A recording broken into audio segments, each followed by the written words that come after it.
요한복음 1장. 처음에 그 말씀이 계셨다. 그 말씀은 하나님과 함께 계셨고 하나님도 그 말씀과 함께 계셨다. 그 말씀이 곧 하나님이셨다. 그 말씀은 첫날부터 하나님을 위해 준비된 말씀이었다. 모든 것이 그분을 통해 창조되었다. 그분 없이 창조된 것은 단 하나도 없었다. 존재할 수 있도록 한 것은 바로 생명이었으니 그 생명은 삶을 유지하는 빛이었다. 그 생명빛이 어둠을 뚫고 타올랐으니 어둠은 그 빛을 끌 수 없었다. 일찍이 한 사람이 있었다. 그의 이름은 요한이었다. 그는 그 생명빛에 이르는 길을 가리켜 보이라고 하나님께서 보내신 사람이었다. 그가 온 것은 어디를 보고 누구를 믿어야 할지를 모든 사람에게 보여주기 위해서였다. 요한 자신은 그 빛이 아니었다. 그는 그 빛에 이르는 길을 보여주려고 온 사람이었다. 그 생명빛은 참된 빛이었다. 그분은 생명에 들어가는 사람 누구나 그 빛 속으로 데려가신다.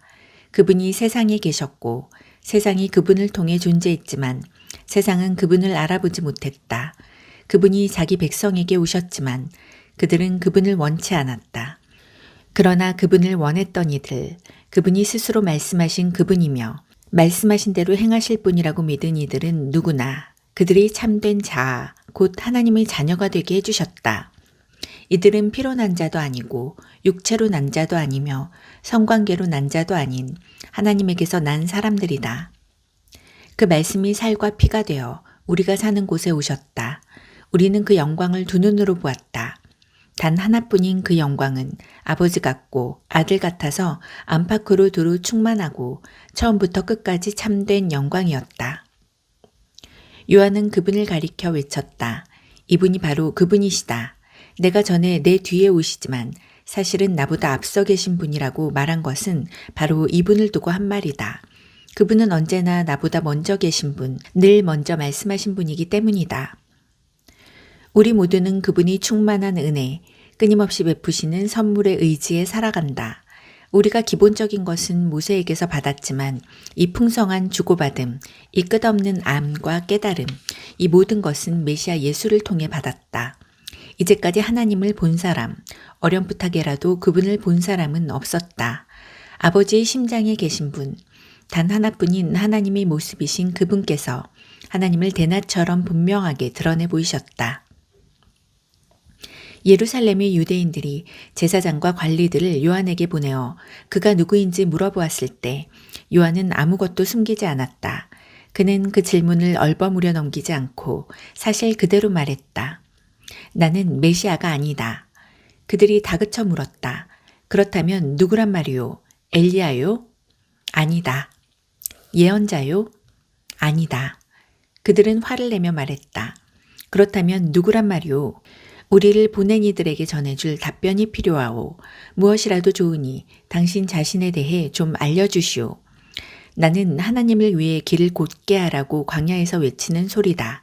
나는 예언자 이사야가 선포한 일을 행하는 것이다. 요한에게 질문한 사람들은 바리새인들이 보낸 이들이었다. 이제 그들은 자신들이 궁금해하던 질문을 던졌다.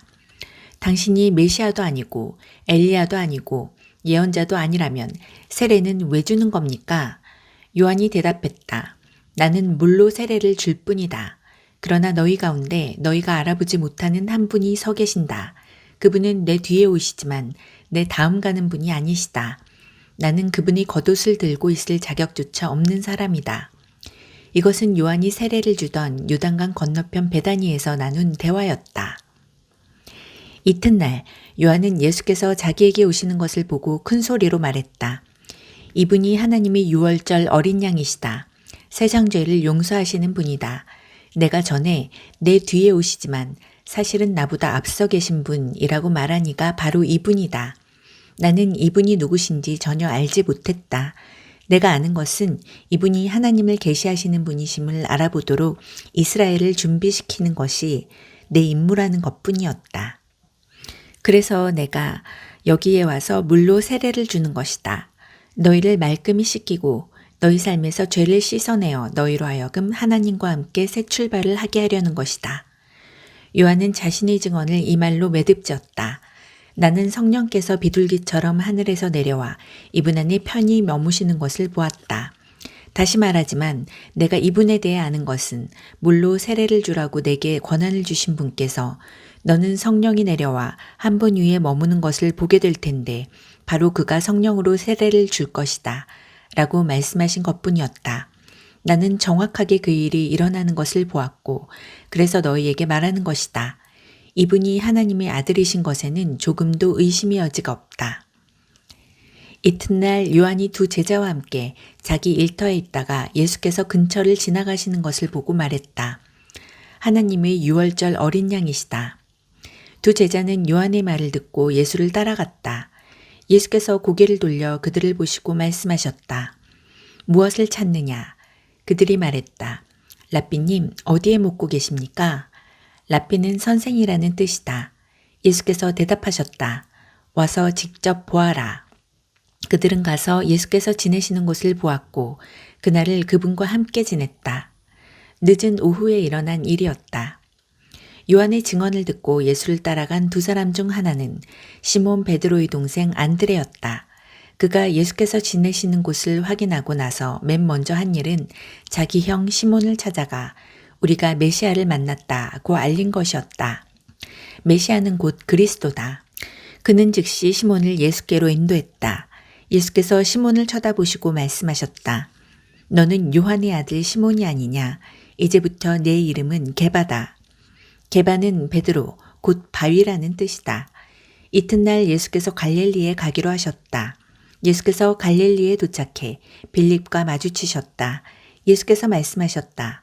가자, 나를 따라오너라. 빌립의 고향은 벳세다였다. 그곳은 안드레와 베드로의 고향이기도 했다. 빌립이 가서 나다나엘을 만나 이렇게 말했다. 모세가 율법에 기록하고 예언자들이 전해준 그분을 우리가 만났습니다. 그분은 요셉의 아들 예수라는 분인데 나사렛에서 오셨어요. 나다나엘이 말했다. 나사렛이라고요? 설마 농담이겠지요. 그러나 빌립은 이렇게 말했다. 와서 직접 보세요. 예수께서 나다나엘이 오는 것을 보시고 말씀하셨다. 저 사람은 참된 이스라엘 사람이다. 그에게는 거짓된 구석이 하나도 없다. 나다나엘이 말했다. 어떻게 그런 생각을 하셨습니까? 저를 모르시지 않습니까? 예수께서 대답하셨다. 빌립이 너를 이곳으로 부르기 오래전에 내가 무화과 나무 아래에 있는 것을 보았다. 나다나엘이 큰 소리로 말했다. 랍비님, 선생님은 하나님의 아들이시며 이스라엘의 왕이십니다. 예수께서 말씀하셨다. 내가 무화과 나무 아래에 앉아 있는 것을 내가 보았다고 해서 믿는 것이냐? 그것은 아무것도 아니다. 이 일이 끝나기 전에 너희는 하늘이 열리고 하나님의 천사들이 인자 위에 오르내리는 것을 보게 될 것이다.